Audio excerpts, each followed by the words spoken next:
चलिए भाई स्टार्ट करते हैं। Welcome back, good evening. TPA की हमारी सेकंड क्लास है। कल जनरल इंट्रोडक्शन हुआ था हमारा। कुछ प्रिंसिपल हम लोगों ने टीपीए से रिलेटेड हमने लगभग नियर अबाउट 14 प्रिंसिपल को हमने डिस्कस किया था और उससे लिंकिंग सेक्शन की बात हमने किया था।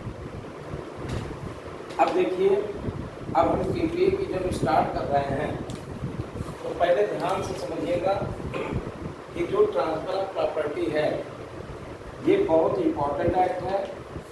इससे क्वेश्चन लॉन्ग में क्वेश्चन पूछे जाते हैं, मेंस में खूब आता है, प्रीलिम्स में खूब क्वेश्चन आते हैं, एचडीएस से लेकर जुडिशरी कोई भी एग्जामिनेशन सब में क्वेश्चन को पूछा जाता है। Even all India bar council में 8 क्वेश्चन इससे पूछे जाते हैं। ठीक है, तो ये एक बहुत इम्पॉर्टेंट पेपर है। ये कब का है हमारा? ट्रांसफर ऑफ प्रॉपर्टी एक्ट 1882 का है, 1882 का है। ठीक है, इसे एलएलबी कोर्स में प्रॉपर्टी लॉ पेपर के नाम से जाना जाता है। एलएलबी कोर्स में से प्रॉपर्टी लॉ पेपर के नाम से जाना जाता है। इसमें देखिए, इस एक्ट के साथ में इसका सेकंड फेज जो है कंपटीशन लॉ जुड़ा होता है, इसलिए इसको हम प्रॉपर्टी लॉ से डील करते हैं। ठीक है, यहाँ पर हम स्टार्ट कर रहे हैं।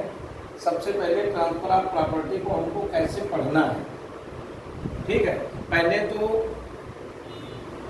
टीपीए जो आपका बेरेक्ट है, एक इसका बेरेक्ट आप लोग ले लीजिएगा। तो टीपीए किस प्रॉपर्टी पर अप्लाई होती है? ट्रांसफर देखिए क्या होता है, जैसे हम कोई प्रॉपर्टी को ट्रांसफर करते हैं। ठीक है, अब ट्रांसफर 2 तरीके से होता है। एक होता है जीवित पक्षकारों के द्वारा किसी अदर लाइफ पार्टी को, यानी one life party can transfer of property to other life party को।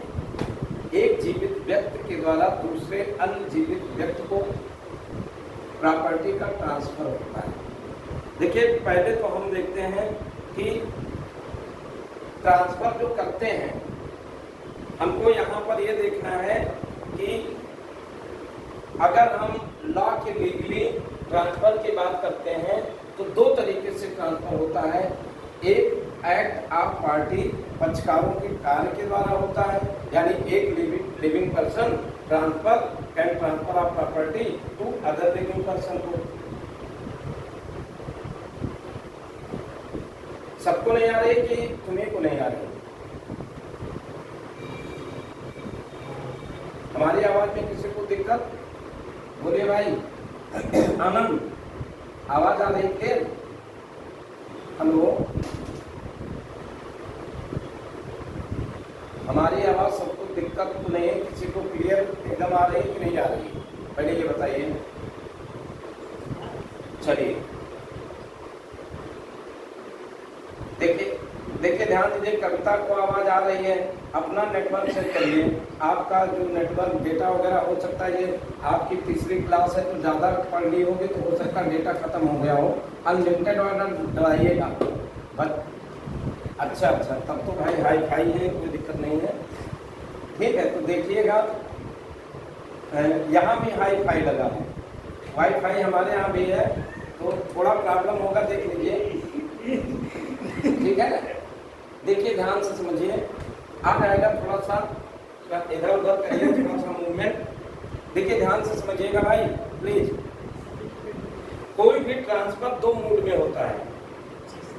एक होता है पक्षकार के एक्ट के द्वारा, जैसे एक पक्षकार one party transfer of case property to an other party.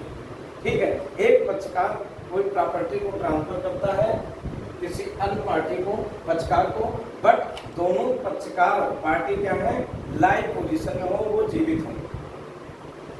पहली बात। दूसरी बात, क्रैक हो रही है आवाज, डिस्टर्ब हो रही है? ऐसा करते हैं, एक बार हम काट के, आवाज तो सही आ रही होगी। देखिए आनंद, आपको आ रही है सही? भाई जिनको आवाज आ रही है वो लोग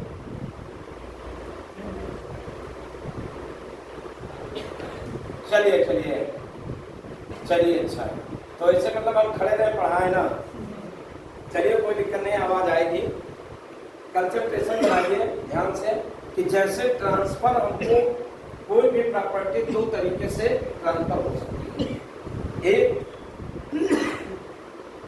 bye transfer of property one life person to an other life person, यानी बाय एक्ट कुछ काम करके ट्रांसफर करते हैं, ठीक है। तो पहला है ट्रांसफर दो तरीके से होता है, पक्षकारों के कार्य द्वारा बाय एक्ट ऑफ पार्टीज, और दूसरा तरीका है बाय ऑपरेशन ऑफ लॉ। तो पहले इसको दो पार्ट में ट्रांसफर को हम बना देते हैं। पहले एक चार्ट बना लीजिए जिससे ये गोइंग आपको समझ में आ जाए। यानी कोई भी व्यक्ति ट्रांसफर करता है प्रॉपर्टी दो तरीके से, एक होता है बाय एक्ट ऑफ पार्टीज, किसी पक्षकार के कार्य के द्वारा, और दूसरा बाय ऑपरेशन ऑफ लॉ, विधि के परिवर्तन के द्वारा। तो पहला देखिए, ट्रांसफर दो तरीके का होगा। ट्रांसफर ऑफ प्रॉपर्टी में ट्रांसफर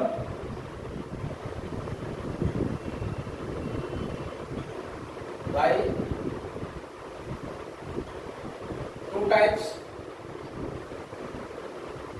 ठीक है। पहला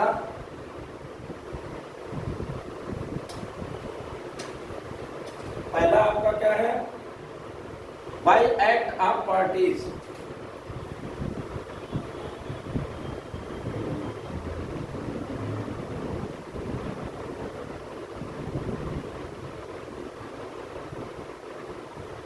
ठीक है। बाय एक्ट ऑफ पार्टीज, पहला क्या हो गया, बाय एक्ट ऑफ पार्टीज, और दूसरा bye operation of law, bye operation of law, bye operation of law.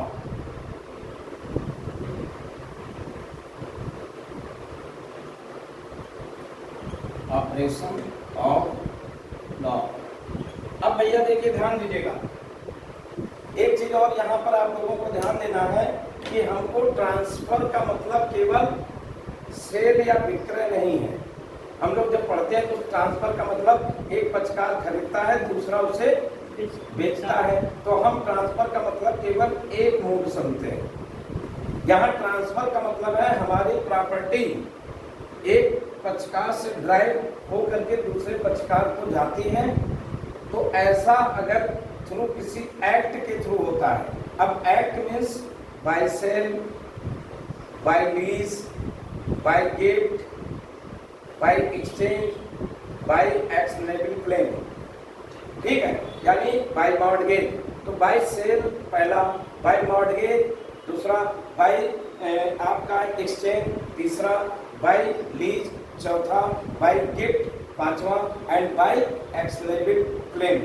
तो इन 5-6 तरीके से अगर हमारी ट्रांसफर होकर के प्रॉपर्टी एक पक्षकार से दूसरे पक्षकार को जाती है तो ऐसा ट्रांसफर क्या होगा, बाय एक्ट ऑफ पार्टीज के अंतर्गत आएगा। अभी हम इसको समझाएंगे, पहले हमको ये समझना है।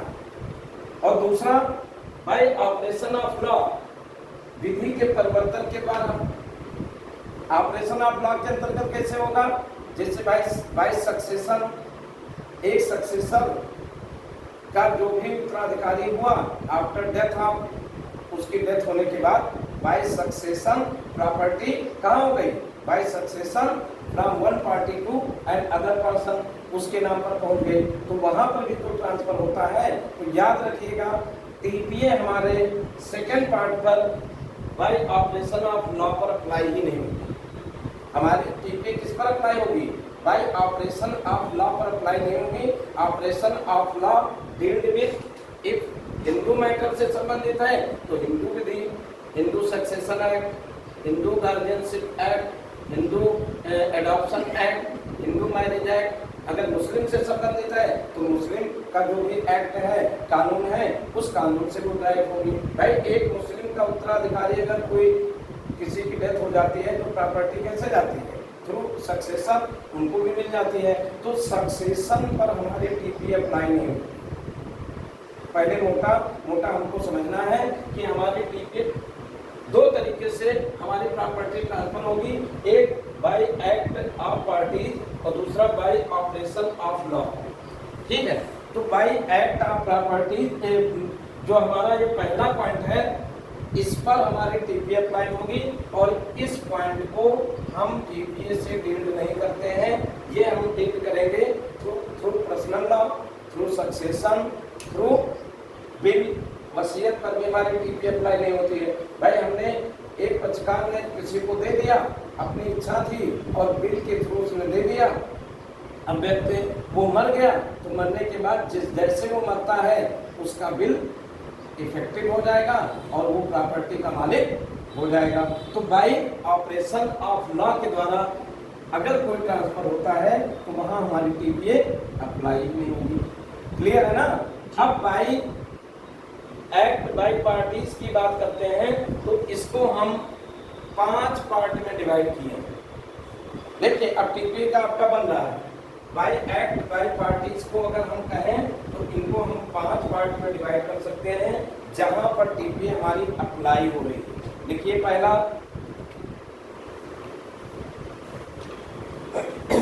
क्या हो गया, पहला जहां पर हमारी टीपीए अप्लाई हो रही है वो हमारा है पहला सेल।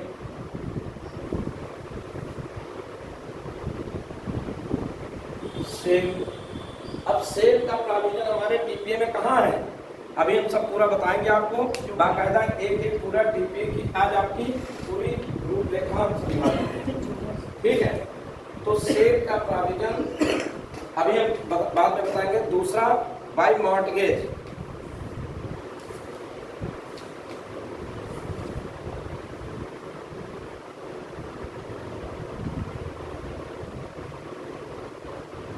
ठीक है,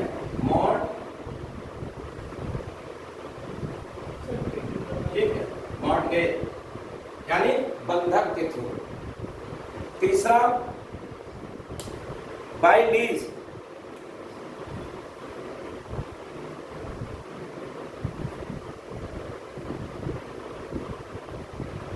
बाय लीज पट्टा। चौथा bye exchange, by exchange.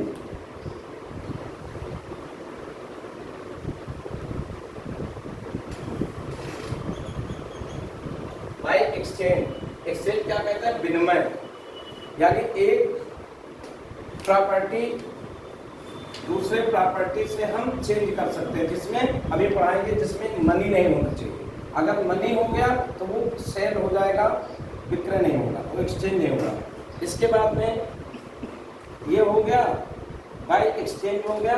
Next आपका bye gift,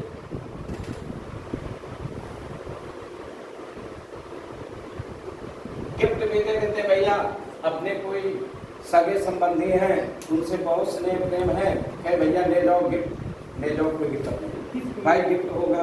and by actionable claim, by actionable claim,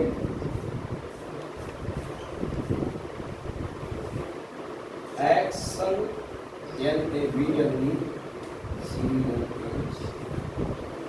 claim. ठीक है, अब देखिए ये 5 या 6 तरीके से 1 2 3 4 5 6 ये 6 तरीका जो है, इन 6 तरीकों को हम पढ़ने हमारी पूरी टीपीए खत्म, क्योंकि हमारी पूरी इंटायर टीपीए इसी पर अप्लाई होगी। ठीक है, तब देखिए अगर हम सेल की बात करते हैं, अगर हम इसको डिवाइड करते हैं बाय पार्ट वाइज, ठीक है, तो देखिए आपका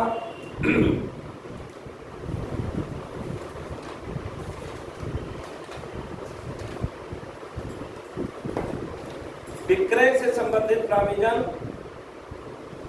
आपका फ्रॉम सेक्शन 54 से स्टार्ट होकर के 57 तक जाएगी।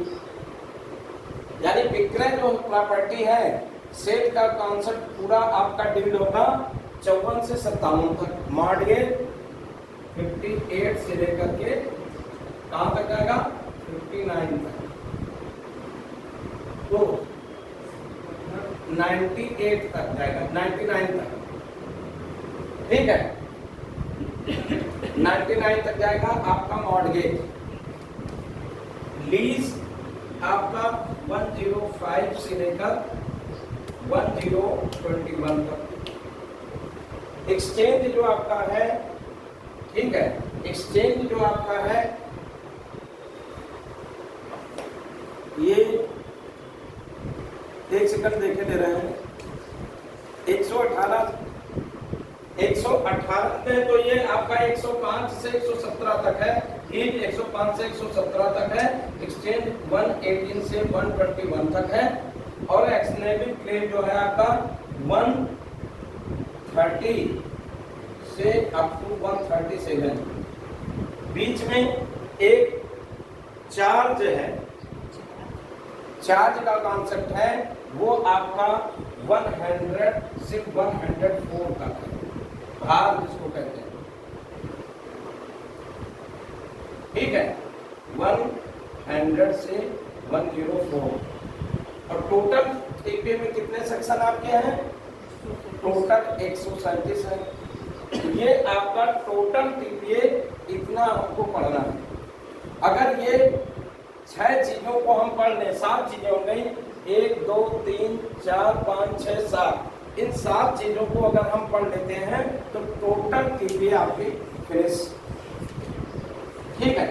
अब इसका मतलब क्या है कि ये सारे कॉन्सेप्ट टीपीए के फ्रॉम सेक्शन 54 से लेकर 137 तक, ये इसका सेकंड फेज है। पहले फेज में हम क्या पढ़ेंगे? तो पहले फेज में अगर हम पढ़ेंगे तो मोस्टली प्रिंसिपल की बात कर रहा है, सिद्धांत की बात कर रहा है। उसकी शुरुआत क्या होगी कि भाई टीपीए के अंतर्गत अगर हमको कोई सेल करना है या मॉर्गेज करना है, ये सारे जो जितने होंगे ये किसी न किसी सिद्धांत से गवर्न होंगे, कोई ना कोई प्रिंसिपल से गवर्न होंगे। वो प्रिंसिपल क्या है? तो इसमें सारे सिद्धांत आ जाएंगे पहले पार्ट में। तो पहले हमको अगर टीपीए की शुरुआत करते हैं, ये आपका कॉन्सेप्ट इतना क्लियर है, यहाँ तक किसी को कोई डाउट है तो इसका सेकंड फेज तो हम बाद में पढ़ेंगे। यानी टीपीए के अंतर्गत पहले तो हमको टाइप्स ऑफ जो है ट्रांसफर 2 तरीके का होता है। एक बाई ट्रांसफर एक्ट के अंतर्गत, बाई एक्ट ऑफ पार्टीज, जहां पर पक्षकार खुद से कोई ना कोई काम करके किसी अन्य पक्षकार को एक जीवित व्यक्ति के द्वारा दूसरे जीवित व्यक्ति को ट्रांसफर करते हैं। दूसरे में आपका आएगा, दूसरे की बात अगर हम करते हैं तो transfer by operation of law, वित्त के परिवर्तन के द्वारा होगा। तो वित्त के परिवर्तन में किसी पक्षकार का कोई जोर जबरदस्ती नहीं है, वो बाय सक्सेशन। आप देखते नहीं है कि कल तक जब तक जीवित थे तब तक उनका राइट था, जैसे उनके प्राण पखेरु उड़ गए तुरंत उनकी प्रॉपर्टी उनके लड़के में आ गई। क्या हुआ? इसके लिए कहीं जाकर के खरीदने की जरूरत नहीं पड़ी। बस अब तो ऐसा कॉन्सेप्ट है, लेखपाल की ड्यूटी दी गई है, जब मतलब विदिन 10 या 20 डेज वो खुद जाकर के जितने उनके सक्सेसर हैं उनके नाम पर प्रॉपर्टी में उनका नाम दर्ज कराएं। या नगर निगम में एक सिंपल से एप्लीकेशन दे दोगे तो वहां से सक्सेसर के रूप में आपका नाम दर्ज हो जाएगा, ठीक है। तो कहने का मतलब यहाँ लॉ के परिवर्तन के द्वारा सारा राइट एग्जिस्ट हो जाएगा। तो इस पार्ट को जो हम पढ़ते हैं सेकेंड पार्ट, वो टीपीए से डील ही नहीं होता। आप देखेंगे उत्तराधिकार पर टीपीए नहीं अप्लाई होगी, वसीयत पर टीपीए नहीं अप्लाई होगी, या गिफ्ट, तो ऐसे प्रोविजन पर नहीं अप्लाई होगी। अगर टीपीए के प्रोविजन को लागू करना है तो केवल इतने प्रोविजन पर ही हमको टीपीए पर लागू करके अपने अप्लाई करके हमको अपने पक्षकार के एक्ट के द्वारा उनको डील करना है। यहाँ तक समझ में आ गया। अब देखिए टीपीए के एक पार्ट को और हम तोड़ करके देखते हैं। पहला, टीपीए 2 प्रकार की प्रॉपर्टी पर अप्लाई। पहला movable property and immovable property. ठीक है, अगर मूवेबल प्रॉपर्टी की बात करें तो मूवेबल प्रॉपर्टी के अंतर्गत ऐसी प्रॉपर्टी होती है जो चल होती है, इसको किसी को बताने की जरूरत नहीं है, सबको पता है मूवेबल प्रॉपर्टी किसे कहते हैं।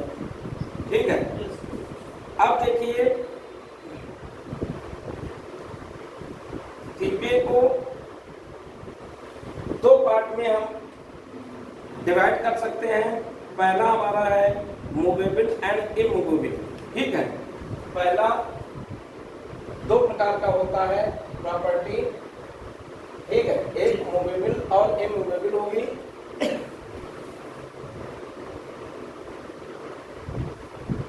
एंड इमूवेबल यानी चल और अचल संपत्ति, दो प्रकार की प्रॉपर्टी होती है। कौन सी होती है? Movable and immovable. ठीक है, अब देखिए अगर चल संपत्ति की बात करते हैं तो हमारा जो टीपीए है सेक्शन 5 से सेक्शन 37 यानी सेक्शन 5 से सेक्शन 37 इन दोनों प्रकार के प्रॉपर्टी के ट्रांजैक्शन से संबंधित नहीं है। 5 से 37 किससे डील होगा? मूवेबल से होगा। और दूसरा पार्ट जो है 38 से लेकर 53A तक ये किससे डील होगा? Immovable property. ठीक है, तो देखिए पहला हमारा क्या होगा?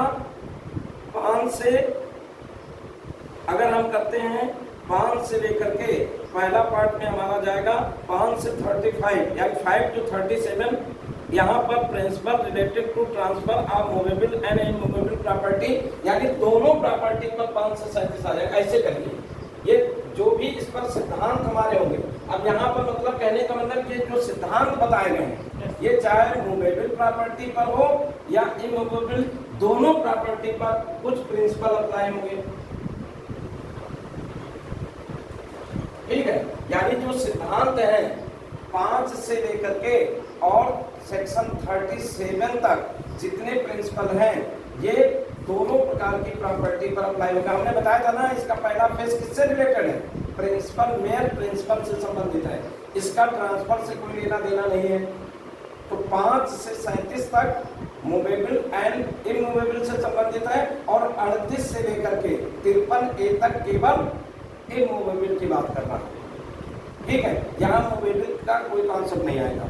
दूसरे पेज में आपका है जो पहला होगा 38 से लेकर 53A तक principle relating to transfer of immovable property. ठीक है, यानी इमूवेबल के लिए 38 से लेकर के 53A तक जाएगा। बात समझ में आ गई? जो सिद्धांत है अब हमारा एकदम टीपीए क्लियर हो गया, यानी 5 से फ्रॉम 5 to 53 तक प्रिंसिपल है और 54 से 137 तक ट्रांसफर है। अब 5 से सेक्शन 5 से पहले क्या है? कहाँ अप्लाई होगा? डेफिनेशन इंटरप्रिटेशन क्लास दिया गया, लेकिन इसकी शुरुआत मेन 5 से होगी। तो पहला 5 से लेकर के 37 तक सिद्धांत जो है मूवेबल और इमूवेबल दोनों पर अप्लाई होगा। 38 से लेकर के 53A तक ओनली इमूवेबल प्रॉपर्टी पर अप्लाई होगा। ये आपने चार्ट बना लिया। ठीक है, अब आइए पूरा आपका टीपीए का कॉन्सेप्ट हम लोगों ने कंप्लीट कर दिया। अगर पहले तो हमको ये देखना टीपीए तो पूरा होल ऑफ इंडिया लग रही है, इसको जानकारी अब जरूरत नहीं है। जब Jammu Kashmir part of India नहीं था, मतलब एक्ट के इनैक्ट के पर्पज से, तब भी टीपीए इंडिया पूरे सभी पर लागू होती थी, होल ऑफ इंडिया। तो पहला ये आपका हो गया। इसके अलावा इसका एक्सटेंशन की बात करता है, यहाँ पर दूसरा रिपीट कर दिया गया है। और तीसरा जो सेक्शन है ये इंटरप्रिटेशन क्लॉज से संबंधित है। किससे संबंधित है? इंटरप्रिटेशन क्लॉज से। तो इंटरप्रिटेशन क्लॉज में जब वर्ड आएगा तो उस वर्ड को हम लोग डिफाइन कर लेंगे। अभी इसको पढ़ने की जरूरत नहीं अलग से। अब पहले हम इंटरप्रिटेशन क्लॉज में पूरा अपना ऊर्जा खत्म कर दें। हमको पढ़ना है, कहाँ से स्टार्ट करना है? तो सेक्शन 5 से। सेक्शन 5 आप लोग देखेंगे वो डायरेक्ट को।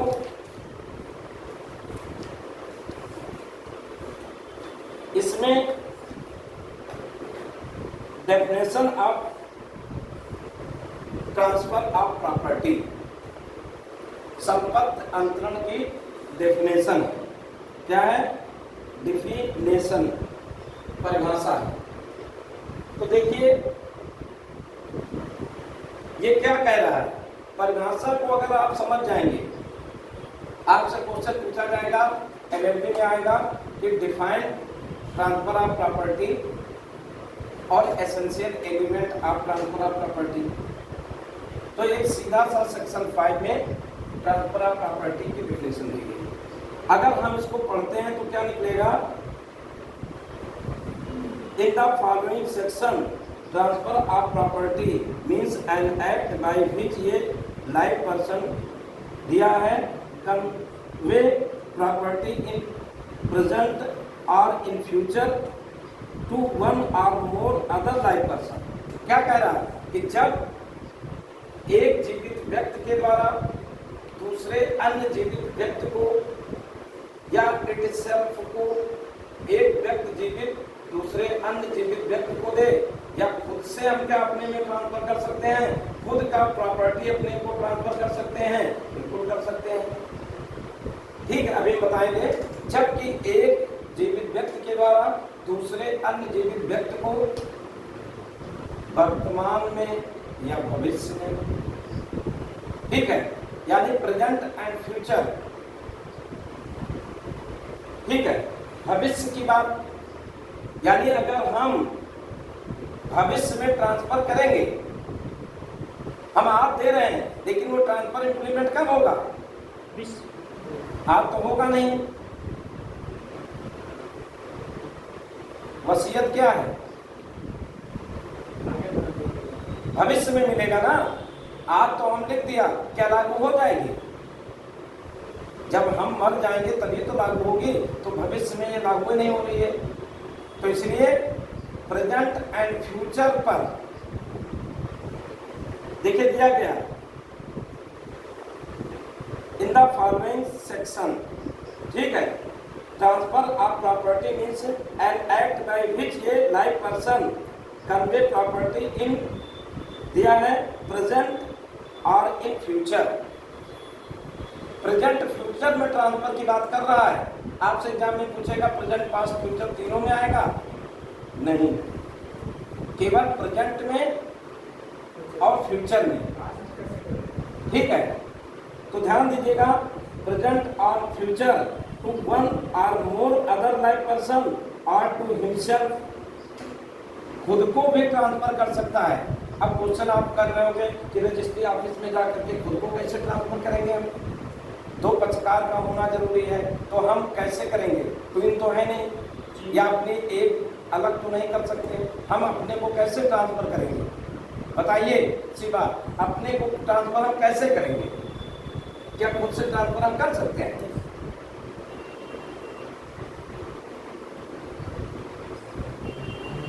बोल हम रहे हैं, दिमाग आपका काम नहीं कर रहा है।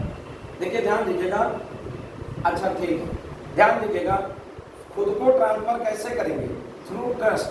हमने प्रॉपर्टी ट्रस्ट के नाम कर दिया, ट्रस्ट उठाकर हमको कर देगी।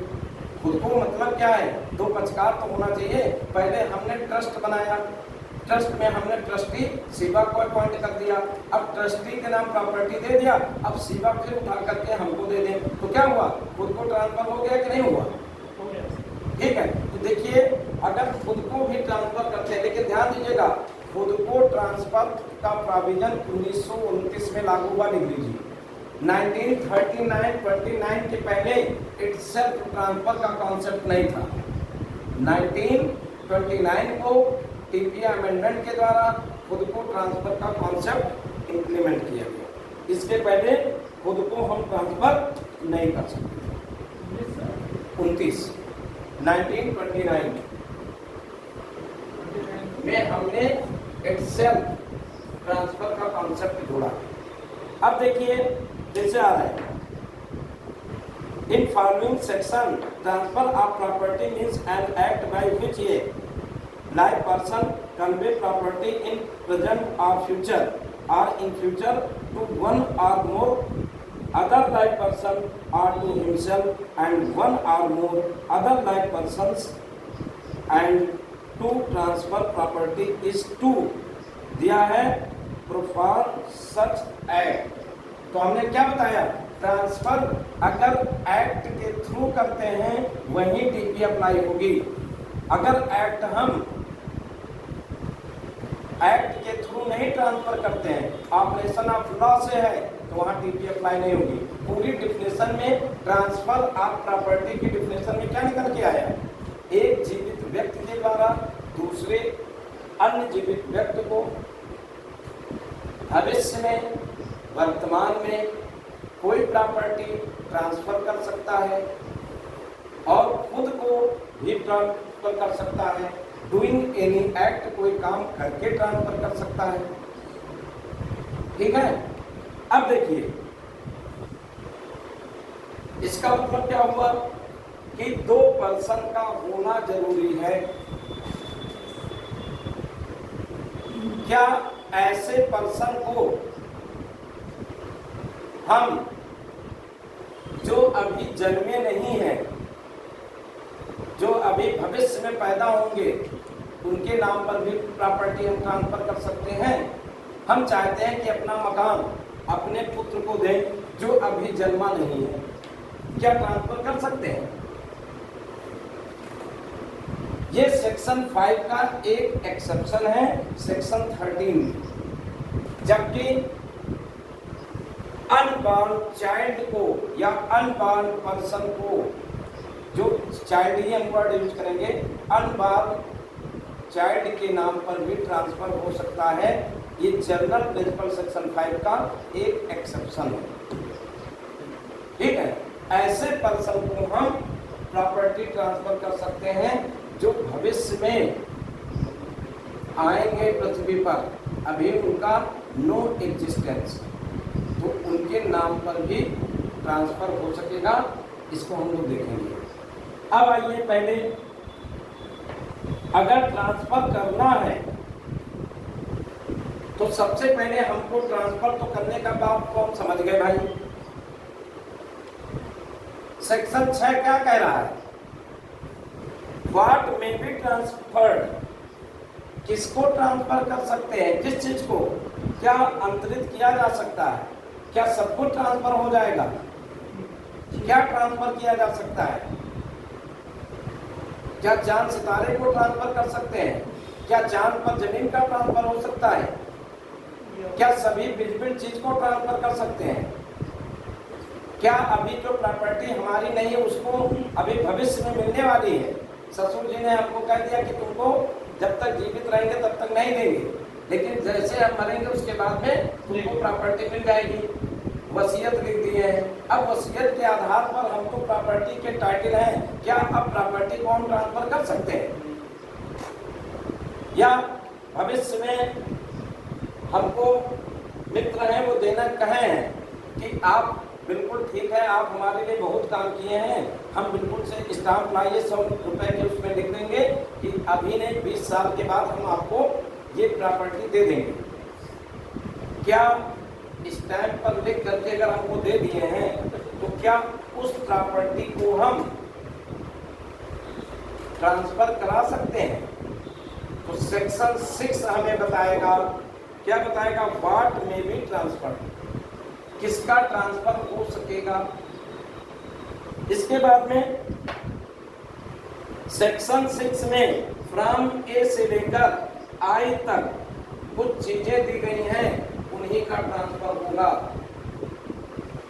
ठीक है, ए से आई तक की चीजों का ही ट्रांसफर होगा, इसके अलावा कैन नॉट ट्रांसफरेबल। अब देखिए सेक्शन 7 क्या रहा है, अंतरण करने के लिए कौन कॉम्पिटेंट है? क्या सभी लोग अंतरण कर देंगे? एक माइनर व्यक्ति क्या ट्रांसफर कर सकता है प्रॉपर्टी का, जो अभी खुद माइनर है? क्या माइनर व्यक्ति ट्रांसफर कर सकता है? क्यों नहीं कर सकता भाई? माइनर ट्रांसफर नहीं करेगा।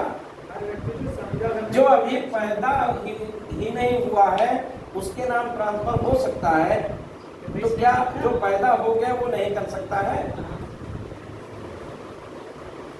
तो ये हम देखेंगे सेक्शन 7 में। इसके बाद अगर ट्रांसफर हो गया तो उसका इफेक्ट क्या होगा? यानी कोई चीज ट्रांसफर कर दिया, भाई हमने क्या किया, ऐसा तो है नहीं कि एक घर को उठा करके दूसरे को हमने घर को दे दिया। Not movable property, immovable property है, तो कैसे ट्रांसफर करेंगे? घर हमने बनवाया और घर को हम शिवा को देना चाहते हैं, तो कह देंगे शिवा ले जाओ घर, तो शिवा से कह देंगे भाई घर ले जाओ, यहाँ से हटा के ले जाओ, तभी दे देंगे। अब हम कहते बिल्कुल तुम लेकर के यहाँ चले जाओ, क्योंकि अगर ये हमारे सामने होगा तो याद आती रहेगी, इसलिए हम चाहते हैं कि दिली इच्छा है कि घर ले जाओ, अब हमको ना देना, यहाँ से हटा ले जाए। क्या हम हटवा सकते हैं? तो कैसे ट्रांसफर कराएंगे? या तो बजरंगबली बनना पड़ेगा, सीधा उखाड़ करके ले जा करके कहें। अब आजकल हो रहा है, ऐसी मशीनें आई हैं कि घर को बिल्कुल बुनियाद सहित उखाड़ करके कहीं अलग रख देंगे, ऐसा होने वाला है, हो रहा है, लेकिन फिलहाल अभी लीगली ऐसा नहीं है। तो ट्रांसफर का इफेक्ट क्या होगा? भाई घर देना है तो ताला चाबी हम उसको दे देंगे, ले जाओ भैया, आज से अपना सामान हम उठा करके ट्रक में लदवा दिया, अब तुम अपना ला करके रहिए, इसका इफेक्ट हो गया। अगर हम कह दें कि हम ट्रांसफर तो कर रहे हैं लेकिन एक कमरा पूरे घर में हमारा बना रहेगा, तो क्या ट्रांसफर मान्य होगा?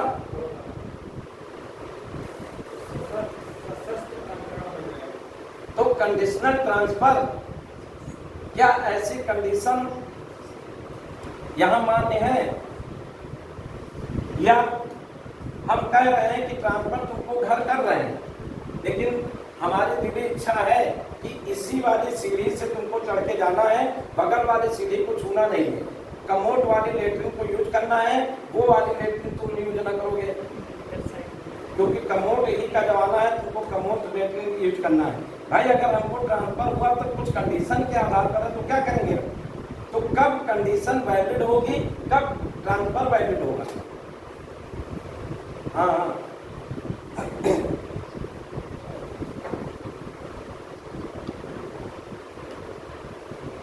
चलिए अब सब बताएंगे। अभी जब तो अभी यहाँ पर और बहुत चीजें दी गई हैं, जैसे आपका है कि कब जो कंडीशन इम्प्लाइड है, कब कंडीशन प्रेसिडेंट है, कब कंडीशन को हम मानेंगे, कब कंडीशन को हम नहीं मानेंगे। तो कंडीशन कब शून्य होगा, ट्रांसफर वैलिड होगा, कब ट्रांसफर शून्य होगा, कंडीशन वैलिड होगी।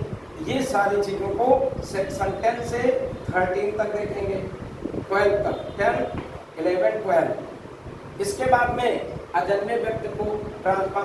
अब मान लीजिए कोई प्रॉपर्टी है, हमने ट्रांसफर कर दिया, भाई हमारा कॉम्प्लेक्स खूब बढ़िया बना हुआ है, हमने अरबों रुपए लगा करके बनाया है, हम चाहेंगे कि ये हमारे बच्चे के बच्चे के बच्चे के बच्चे के बच्चे को मिलता रहे और पूरा होल मतलब 7 पुश्त तक हम अपनी प्रॉपर्टी को सिक्योर करके जाएं। क्या ऐसा हम कर सकते हैं?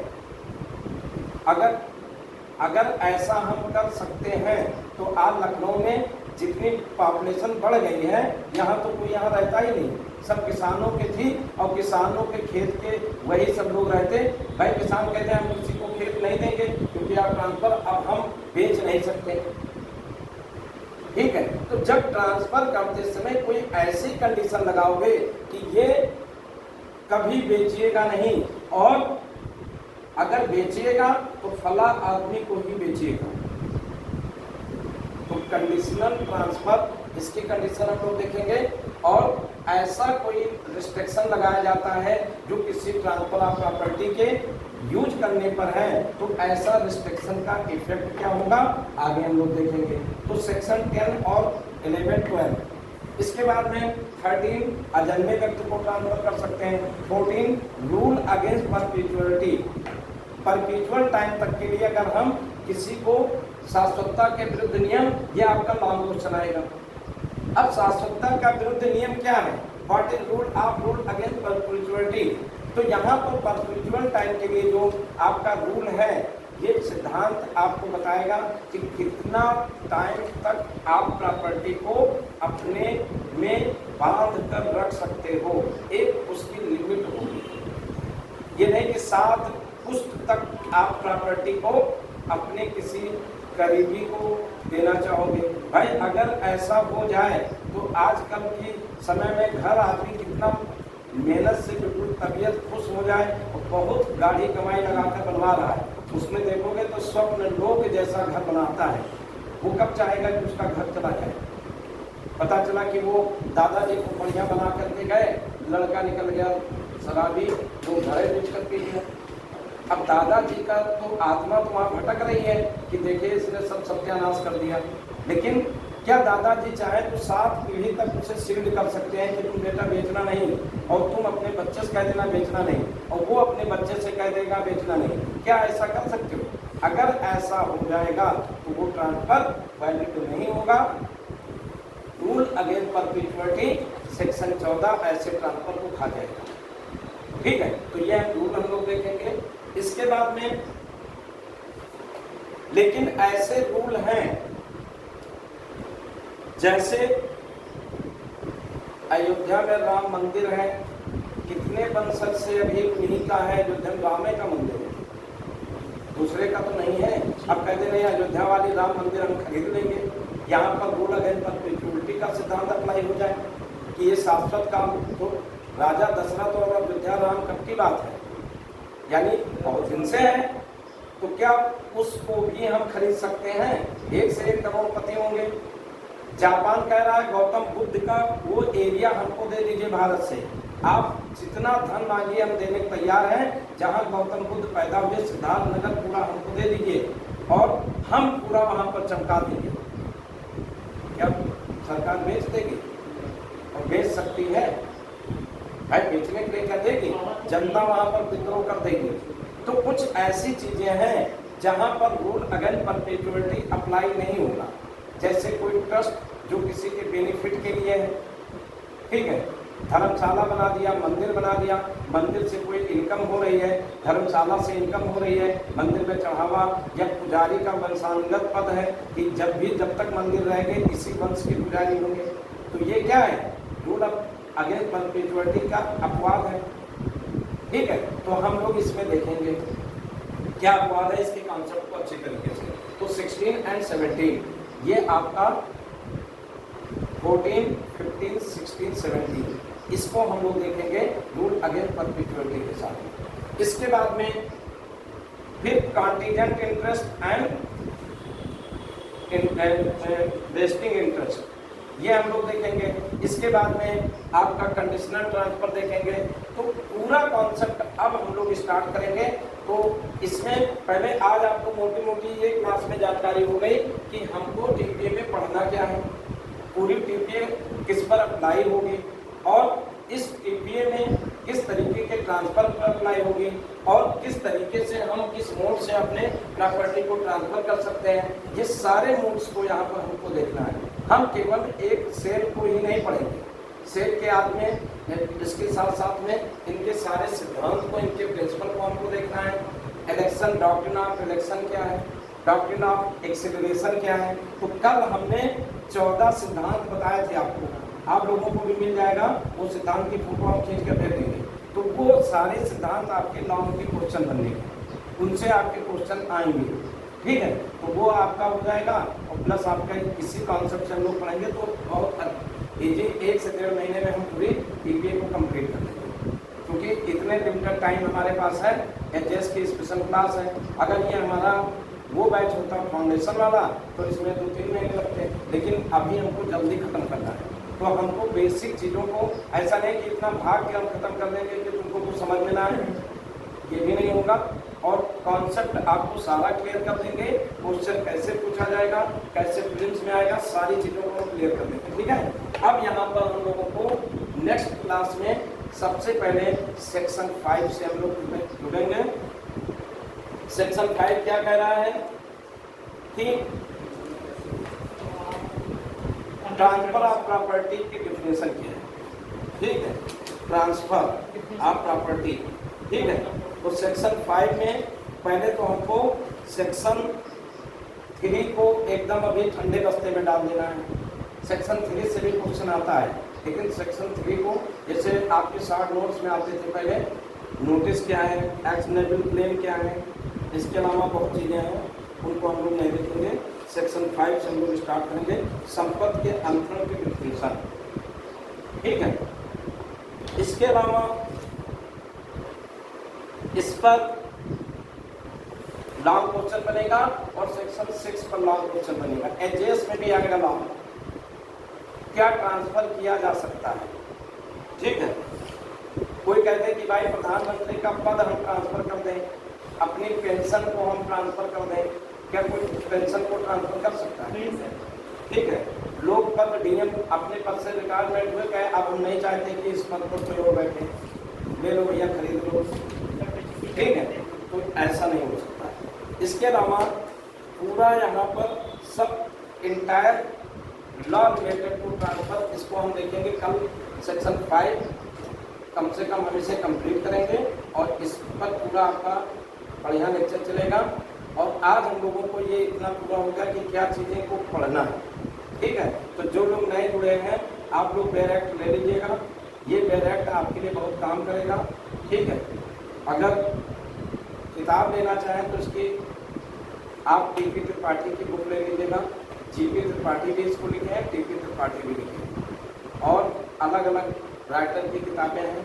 हिंदी मीडियम वालों के लिए सबसे अच्छी बुक है वशिष्ठ कुलश्रेष्ठा की, ठीक है। तो वो हिंदी मीडियम वाले ले लें, और बाकी पतली सी किताब है, आप लोग ले लीजिएगा, ठीक है। और डायरेक्ट ले लीजिएगा और इसको हम स्टेप बाय स्टेप अच्छे से समझेंगे, ठीक है। तो आज की क्लास हम यहीं पर रख रहे हैं, क्लोज कर रहे हैं, ठीक है। हमारी ये लगभग, ये मान के चलिए कि 50 मिनट तक की क्लास हुई, क्योंकि सुबह से ये हमारी 7वीं क्लास है, ठीक है। तो थोड़ा सा हो रहेगा, 50 मिनट, 55 मिनट, 1 घंटा भी हो जाएगी, ऐसा नहीं कि नहीं होगी, क्योंकि हमको घर में निकलना रहता है। तो आपका मतलब पूरा अच्छे से समझ में आएगा, कोई दिक्कत नहीं, ठीक है। चलिए कल मिलते हैं, ओके।